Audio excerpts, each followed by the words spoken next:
Good morning दोस्तों, मैं प्रशांत कुमार और आप मेरे संग देख रहे हैं कैरियर मिरर यूट्यूब प्लेटफॉर्म। और इस प्लेटफॉर्म पे आप रोजाना मेरे साथ करंट अफेयर्स के साथ जुड़ते हैं और आज भी आप 29 सितंबर 2021 करंट अफेयर्स के साथ इस यूट्यूब प्लेटफॉर्म पे जुड़े हैं। आपको ये कंटेंट अच्छा लग रहा हो, आपको ये लग रहा हो कि कंटेंट आपके लिए बेहतर है, तो आप इसे लाइक, सब्सक्राइब और अपने दोस्तों के बीच शेयर करना ना भूले। बिना समय खराब किए हुए चलिए अपने सेशन को हम स्टार्ट करते हैं। आज का पहला क्वेश्चन क्या बनकर आया, देखिए। आज का पहला क्वेश्चन बन के आया है कि हाल ही में किसने राष्ट्रीय कैडेट कोर के 34वें महानिदेशक के रूप में कार्यभार संभाला है। तो 34वें महानिदेशक के रूप में किसने कार्यभार संभाला है, तो यह है किसके, एनसीसी के। तो इसका आंसर हो जाएगा गुरबीरपाल ने। किसने, ए नंबर गुरबीरपाल ने। देखिए किसने, गुरबीरपाल ने। देखिए सबसे पहले आप देखिएगा, लेफ्टिनेंट जनरल गुरबीरपाल सिंह ने राष्ट्रीय cadet corps, national cadet corps NCC के 34वें महानिदेशक के रूप में कार्यभार संभाला है। वह लेफ्टिनेंट जनरल तरुण कुमार आईच का स्थान लेंगे। आप इसे याद रखिएगा। थोड़ा एनसीसी के बारे में जान लेते हैं। एनसीसी की स्थापना 16 अप्रैल 1948 को हुई थी और एनसीसी का मुख्यालय नई दिल्ली में है। कहां है, नई दिल्ली में है। आप इसे याद रखिएगा, ठीक है। चलिए आगे। किस देश ने दुनिया की पहली महिला की बहुमत वाली संसद को चुना है। तो किस देश ने दुनिया की कौन सी पहली महिलाओं के बहुमत वाली संसद को चुना है। चार ऑप्शन आपके सामने हैं, आइसलैंड, आयरलैंड, ओमान, तुर्कमेनिस्तान। तो इसका आंसर हो जाएगा ए नंबर, आइसलैंड ने। देखिए आइसलैंड ने महिलाओं के बहुमत वाली संसद को चुना है। उत्तरी अंटार्कटिक के द्वीपीय राष्ट्र में लैंगिक समानता के लिए एक ये मील का पत्थर है। देखिए वहां के प्रधानमंत्री है कैटरिन जैकबस डॉटिर के नेतृत्व वाली वर्तमान गठबंधन सरकार ने 3 दलों ने मतदान में कुल 37 सीटें वहां जीती हैं। तो ये याद रखिएगा, आइसलैंड एक यूरोप महाद्वीप में स्थित एक देश है। इसकी राजधानी रिकजेविक है और यहां की करेंसी है आइसलैंडिक क्रोना, ठीक है। यहां के राष्ट्रपति हैं गुडनी जोहानसन। क्या है, गुडनी जोहानसन। तो आप इसे याद रखिएगा। चलिए अगला क्वेश्चन क्या बनकर आया है, देखिए अगला क्वेश्चन है कि किस राज्य सरकार के द्वारा स्वास्थ्य देखभाल आपके द्वार योजना की शुरुआत की गई है। चार ऑप्शन, तमिलनाडु, केरल, गोवा, तेलंगाना। तो इसका आंसर हो जाएगा तमिलनाडु सरकार के द्वारा कौन सी योजना की शुरुआत की गई है, स्वास्थ्य देखभाल आपके द्वार योजना की। देखिए क्या है, तमिलनाडु के मुख्यमंत्री कौन है, एमके स्टालिन ने चेन्नई में स्वास्थ्य देखभाल आपके द्वार योजना का शुभारंभ किया। इस योजना के तहत सरकार लोगों के द्वार तक जाकर उन्हें सेवा प्रदान करेगी। यह योजना राज्य भर के मरीजों को एक मोबाइल ऐप के माध्यम से ऑनलाइन चिकित्सा परामर्श प्रदान करने के लिए है, ठीक है। यह याद रखिएगा। साथ ही वर्तमान महामारी स्थितियों में राज्य भर में सभी के लिए सुरक्षित और अच्छा स्वास्थ्य बनाए रखने में यह योगदान देगा। यह आप याद रखिएगा। चेन्नई के मुख्यमंत्री कौन है, तो याद रखिएगा मुथुवेल करुणानिधि स्टालिन। राजधानी क्या है, तमिलनाडु का चेन्नई। और वहीं गवर्नर कौन है, आर एन रवि। कौन है, आर एन रवि। आप इसे याद रखिएगा। चलिए आगे। अगला क्वेश्चन बन क्या है, देखिए समलैंगिक जोड़े को विवाह की अनुमति देकर किस देश ने यह ऐतिहासिक फैसला लिया है।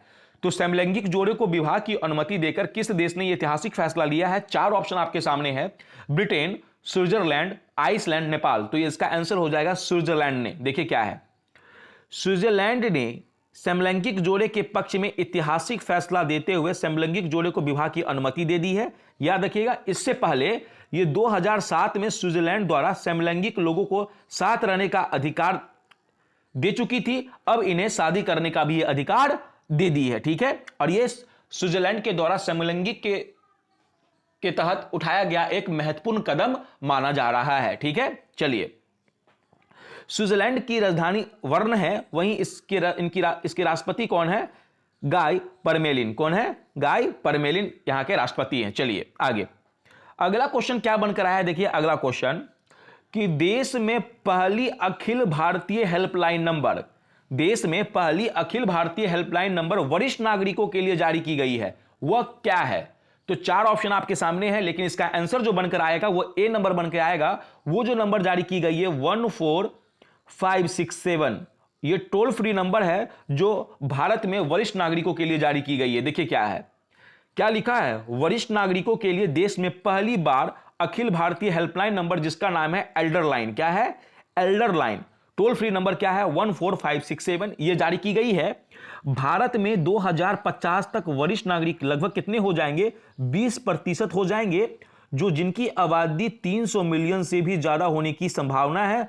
और यह महत्वपूर्ण है कि कई देशों की आबादी भी इस संख्या से कम है। ठीक है, इस वायु वर्ग के लोगों को विभिन्न मानसिक, भावनात्मक, वित्तीय, कानूनी और शारीरिक चुनौतियों का सामना करना पड़ता है और महामारी ने इन परेशानी को और ज्यादा बढ़ा दिया है। यहां पर यह समझना भी महत्वपूर्ण है कि यह वायु वर्ग देश के समग्र आर्थिक और सामाजिक विकास के लिए क्या है, विकास के लिए ज्ञान और अप्रयुक्त संसाधन की एक टोकरी है। ठीक है, देखिए एल्डर लाइन का उद्देश्य क्या है, ये क्यों हेल्पलाइन नंबर जारी की गई है। देखिए, सभी वरिष्ठ नागरिकों और उनके शुभ चिंतकों को पूरे देश में एक मंच के साथ जोड़ना है, जिससे वह बिना किसी संघर्ष की अपनी चिंताओं को जोड़ सके और साझा कर सके, उन समस्याओं के बारे में अपनी जानकारी और मार्गदर्शन प्राप्त कर सके जिनका सामना वह दिन प्रतिदिन के आधार पर करते हैं। आप याद रखिएगा।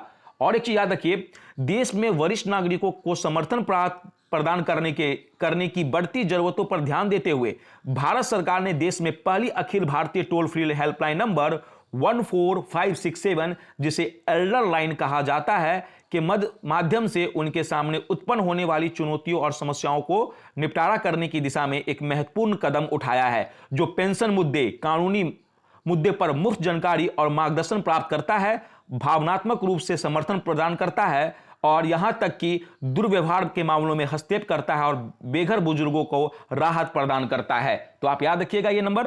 चलिए अगला क्वेश्चन देखिएगा, एक दिवस के ऊपर बनकर आया है। ये जो क्वेश्चन बन के आया है ये दिवस के ऊपर बन के आया है। ये दिवस है वर्ल्ड रेबीज डे। क्या है, वर्ल्ड रेबीज डे।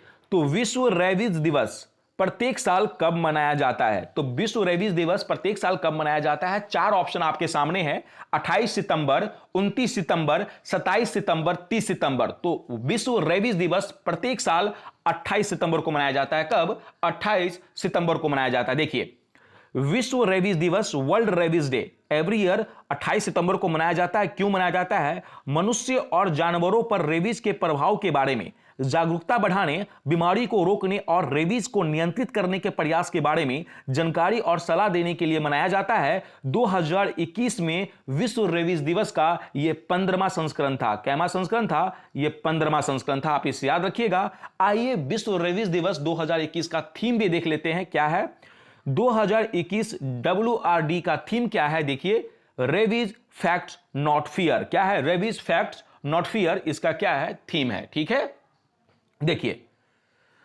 यह दिन क्यों मनाया जाता है। एक वैज्ञानिक थे, जीव वैज्ञानिक लुई पास्चर, इन्हीं की पुण्यतिथि के याद में ये रेबीज दिवस मनाया जाता है, क्योंकि इन्होंने ही पहली रेबीज वैक्सीन को विकसित किया था। इन्होंने ही पहली रेबीज वैक्सीन को विकसित किया था। किसने, लुई पास्चर ने। और इन्हीं के याद में मनाई जाती है एवरी ईयर 28 सितंबर को विश्व रेबीज दिवस। चलिए रेबीज दिवस के बारे में थोड़ा जान लेते हैं। विश्व वैश्विक गठबंधन कार्यकारी निर्देशक रेबीज की कौन है, लुई नेल। इसकी स्थापना कब हुई थी, 2009 में। और इसकी मुख्यालय कहां है, मैनहट्टन, कैंसास, संयुक्त राज्य अमेरिका में। तो आप इसे याद रखिएगा। चलिए अगला क्वेश्चन क्या बनकर आया, देखिए अगला क्वेश्चन, शांति स्वरूप भटनागर पुरस्कार। शांति स्वरूप भटनागर पुरस्कार 2021 की घोषणा की गई। यह किस क्षेत्र के लिए प्रदान की जाती है, तो शांति स्वरूप भटनागर पुरस्कार 2021 की घोषणा की गई।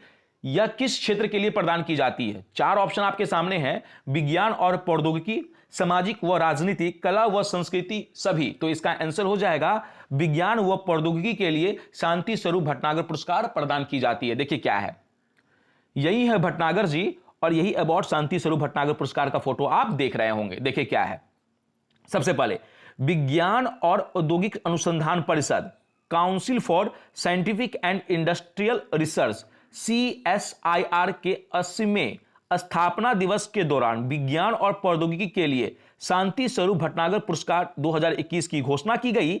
CSIR हर साल 45 वर्ष से कम आयु के वैज्ञानिक को जीव विज्ञान देखना किसके क्षेत्र में दी जाती है, जीव विज्ञान क्षेत्र में, रसायन विज्ञान, गणित, भौतिकी यानी फिजिक्स, चिकित्सा यानी मेडिसिन, इंजीनियरिंग और पृथ्वी, वायुमंडल और महासागर और ग्रह विज्ञान में उनके योगदान के लिए पुरस्कार प्रदान की जाती है। इस पुरस्कार में 5 लाख रुपए की नगद पुरस्कार भी दी जाती है। तो एक एक करके देख लेते हैं कि भौतिकी के लिए, गणित के लिए, रसायन विज्ञान के लिए किन किन लोगों को शांति स्वरूप भटनागर पुरस्कार प्रदान किया गया है। तो देखिए, सबसे पहले आप यह देख लीजिए कि यह समारोह का आयोजन किया गया था, और यह समारोह का आयोजन किसके द्वारा, यह उपराष्ट्रपति एम वेंकैया नायडू के द्वारा किया गया था।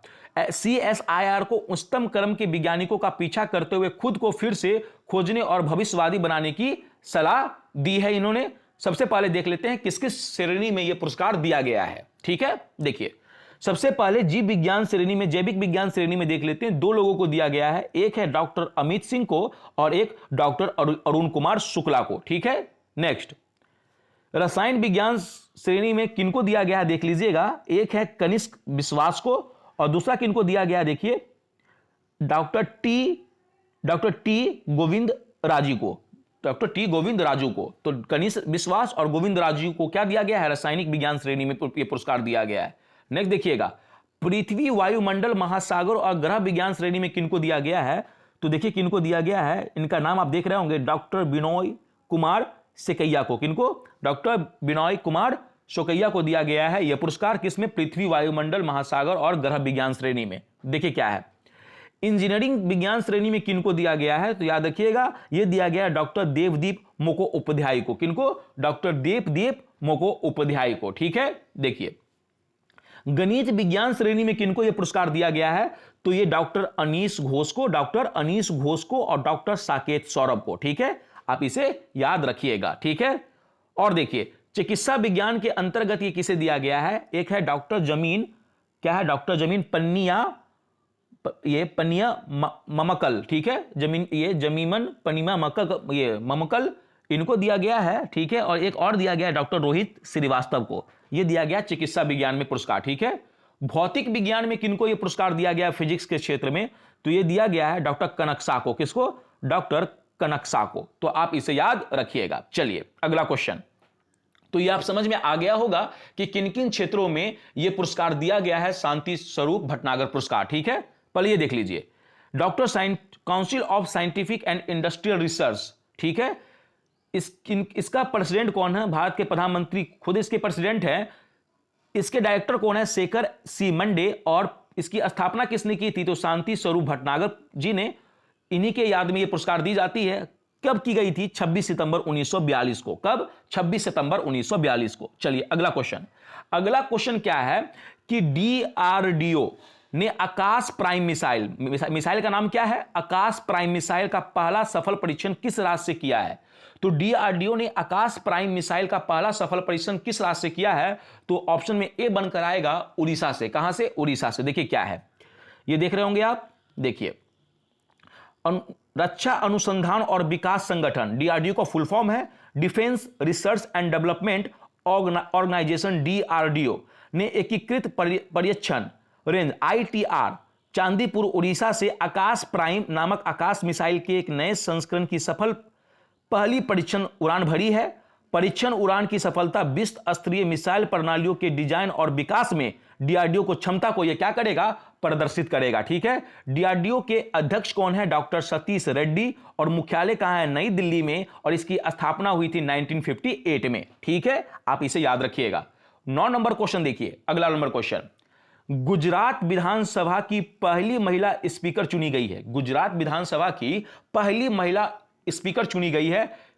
किन्हें चुना गया है, यानी किन्हें नियुक्त किया गया है, तो इसका आंसर हो जाएगा नीमाबेन आचार्य को। किन्हें, नीमाबेन आचार्य को चुना गया। देखिए यही है नीमाबेन आचार्य, जिनको गुजरात विधानसभा की ये पहली महिला स्पीकर बनी है। ठीक है, देख रहे होंगे, भाजपा के वरिष्ठ विधायक डॉक्टर नीमाबेन आचार्य को गुजरात विधानसभा का सर्वसम्मति से अध्यक्ष चुन लिया गया है। राजेंद्र त्रिवेदी 16 सितंबर को इस्तीफा देने के बाद इनको चुना गया था। ठीक है, देखिए गुजरात से क्वेश्चन बनकर आया है, तो गुजरात के गवर्नर है आचार्य देवव्रत और चीफ मिनिस्टर है भूपेंद्र भाई पटेल। आप इसे याद रखिएगा। चलिए अगला क्वेश्चन। अगला क्वेश्चन 10वां नंबर क्वेश्चन क्या बनकर आया है, देखिए द बैटल ऑफ रेजांगला, क्या, द बैटल ऑफ रेजांगला के लेखक कौन है? तो चार ऑप्शन आपके सामने है, कुलदीप यादव, मनोज सिन्हा, अतुल श्रीवास्तव, अश्वनी चौबे। तो द बैटल ऑफ रेजांगला के लेखक कौन है? तो ए नंबर हो जाएगा कुलदीप यादव। क्या हो जाएगा? कुलदीप यादव। देखिए यही वो पुस्तक द बैटल ऑफ रेजांगला, और यही है कुलदीप यादव जिनके द्वारा यह पुस्तक लिखी गई है। देखिए कुलदीप यादव ने एक पुस्तक लिखी जिस पुस्तक का नाम है द बैटल ऑफ रेजांगला। ठीक है, यह पुस्तक 120 भारतीय सैनिक की कहानी है जिन्होंने 1962 के भारत चीन युद्ध में 5000 मजबूत चीनी सैनिक के खिलाफ एक बहादुर की लड़ाई लड़ी थी। ठीक है, यह चीज आप याद रखिएगा। इस पुस्तक को प्रकाशित करने में द बैटल ऑफ रेजांगला पूर्व नौसेना अधिकारी और लेखक कुलदीप यादव द्वारा यह पुस्तक लिखी गई है और 1962 के भारत चीन युद्ध पर यह पुस्तक आधारित है। ठीक है, चलिए अगला क्वेश्चन यानी आज का लास्ट क्वेश्चन क्या है देख लीजिए।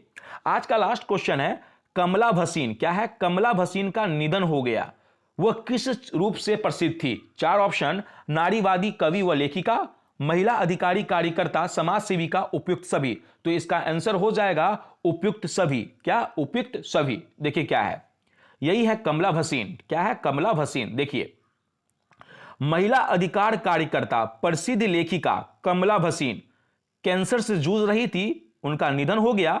1970 के दशक में विकास के मुद्दों पर काम करना शुरू किया और उनका काम लैंगिक शिक्षा, मानव विकास और मीडिया पर केंद्रित था। प्रसिद्ध कवि और लेखिक ने विशेष रूप से लैंगिक सिद्धांत और नारीवाद पर कई किताबें लिखी, जिनमें 30 से अधिक किताबें इनकी क्या हो गई? इनकी अनुवाद भी हो गई। इनकी क्या हो गई? भाषा इनकी अनुवाद भी हो गई। कमला भसीन 1970 के दशक में भारत के साथ अन्य दक्षिण एशियाई देशों में महिला आंदोलन की एक प्रमुख आवाज भी रही। वर्ष 2002 में नारीवादी नेटवर्क संगत की स्थापना की और ग्रामीण और आदिवासी समुदायों की वंचित महिलाओं के साथ यह काम करना भी आरंभ की थी। ठीक है, ये देखिए महिला उत्थान के लिए काम करने वाली भसीन ने नारीवाद और प्रतिसत्ता को समझने पर प्रतिसत्ता क्या है और द रेड फेरी जैसी कई किताबें लिखी, जिनमें से कई किताबों का 30 से अधिक भाषाओं में तो अनुवाद भी किया गया है। उनकी एक किताब है कि क्यों मैं लड़की हूं, मुझे पढ़ना है, बेहद चर्चित यह पुस्तक रही है। तो आप इसे याद रखिएगा। ये जितने भी आज के इंपॉर्टेंट क्वेश्चन थे यानी 29 सितंबर 2021 के हमने आपके समक्ष लाने का प्रयास किया है। मैं पुनः इसी बात को दोहरा दूं, अगर आपको यह सेशन अच्छा लग रहा हो तो इसे लाइक, सब्सक्राइब और अपने दोस्तों के बीच शेयर करना ना भूलें। आने वाले सभी एग्जामिनेशन में आपके लिए बेहद उपयोगी साबित होगा। कल इसी जोश व जुनून के साथ पुनः आपसे मुलाकात होगी। तब तक के लिए जय हिंद, जय भारत।